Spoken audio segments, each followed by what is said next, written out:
Raul García, buenos días, saludos desde Uruguay. ¿Qué noticias tienen de la novela de Arezzo, de la película, Aí é com o Marcos Souza, que é o Temos, roteirista. porque esse é o nosso próximo assunto. Inclusive, a gente já vai abrir o fio e o Marco vai desenrolar o que está acontecendo com o Arezzo. É mais uma novela no Grêmio? Sai ou não sai? Fica ou não fica? Em que pé estamos? Então, rasgou o vestido. Ah, meu Deus. Agora, ontem, eu e o Bruno Flores, a gente fez uma matéria ontem que o Arezzo reforçou ao Grêmio o desejo de ser negociado. E o Grêmio disse, então tá, nós vamos te dar uma resposta hoje. E passou toda a noite, passou todo o dia de quinta-feira, e ontem à noite o Grêmio enviou uma comunicação formal ao Peñarol e disse, não vamos liberar o Arezzo, se vocês quiserem, paguem tal valor em tais condições e não tem mais conversa.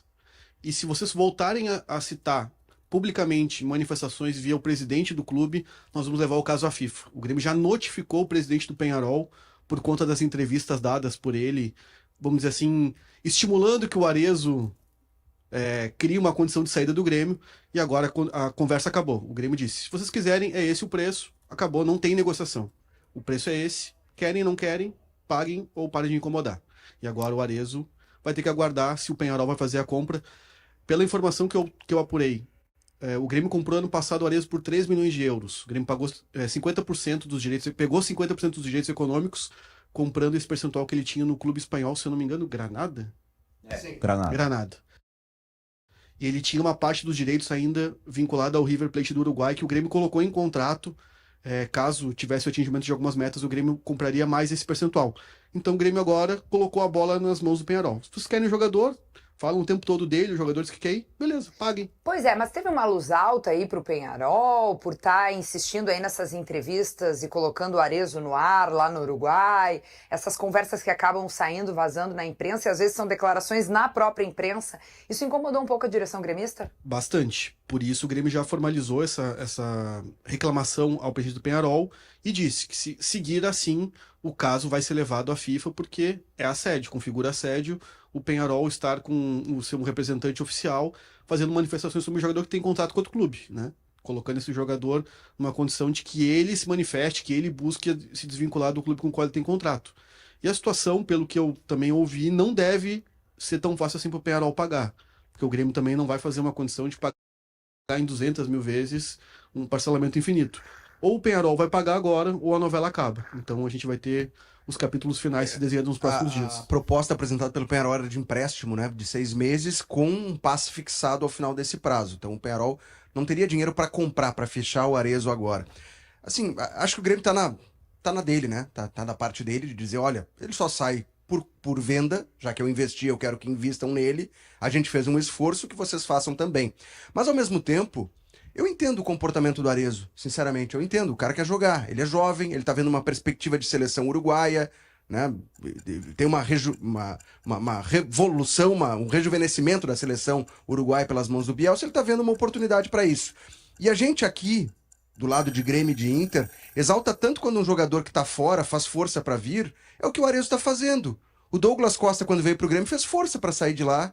O Tyson, quando veio pro Inter, fez força para sair de lá. A gente exalta tantas vezes isso, né? Sim. Não é nada diferente do que o Arezzo está fazendo agora. O Kiki Oliveira veio pro Grêmio fazendo força para deixar o clube nos Estados Unidos. E aí, ele é mau profissional? Ou é só quando afeta Grêmio ou Inter? Então, isso é do jogo, faz parte do jogo. E assim, até eu fui perguntar essa questão, o Grêmio não tem contestações ao comportamento do Arezzo no dia a dia. Pelo contrário, reforça que o jogador cumpre todos os seus compromissos, treina com dedicação, não manifestou que se não acontecer um negócio com o Peñarol ele vai fazer corpo mole, que ele exige esse negócio, pelo contrário. Ele está colocando que o Peñarol vai resolver. Ele se colocou à disposição para ajudar, né? Que ele gostaria de jogar com mais regularidade. Como o Felipe disse, ele tem essa questão que ele entende que ele teria espaço na seleção com o Bielsa, mas ele precisa de minutos, né? E o Grêmio reforçou para ele que ele vai seguir tendo oportunidades, mas que essa novela tem que acabar, porque não dá para... o Grêmio não quer conduzir essa negociação de forma pública.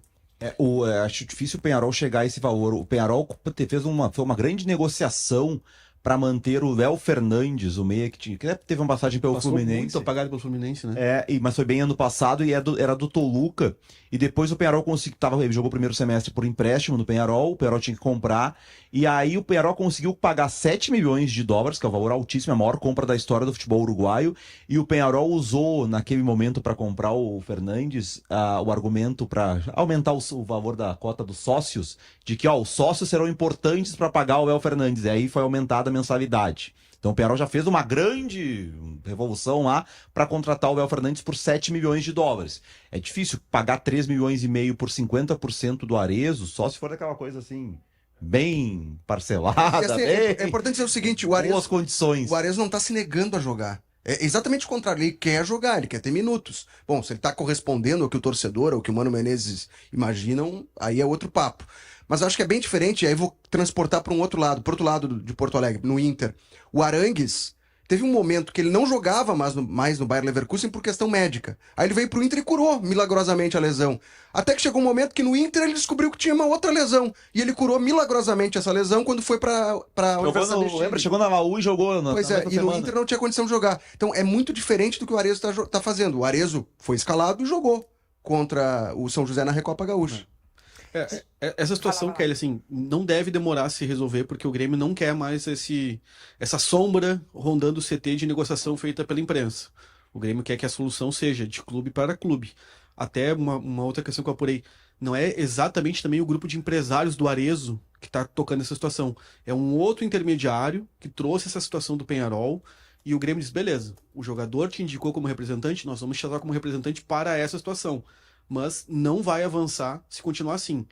Ou o Peñarol formaliza uma proposta de compra dentro do que foi estabelecido por nós, ou não vai ter negociação mais.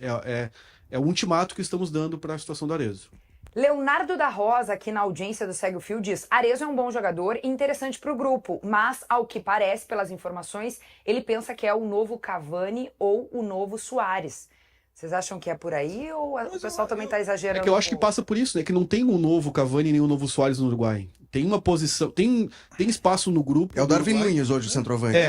Tem espaço no grupo para que um jogador de ataque apareça. A questão é que ele está disputando com outros atletas que estão tendo oportunidade, não tendo minutos, né? Que é o mais importante para eles. Se fosse o Nacional que quisesse o Arezo, podia ter negócio. A formação do Ovación hoje, que eles venderam o garoto Petit, que é o atacante de 18 anos, por 9 milhões de dólares pro Betis da Espanha, veio, ó. O Nacional tá com dinheiro, ó. O Nacional fez um movimento inverso. O Nacional contratou atacantes já em fim de carreira.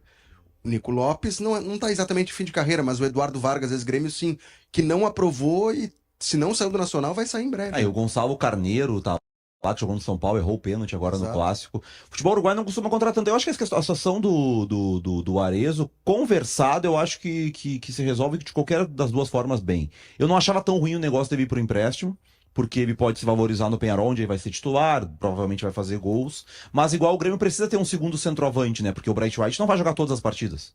Sim. E aí ele é um segundo centroavante que tá ok.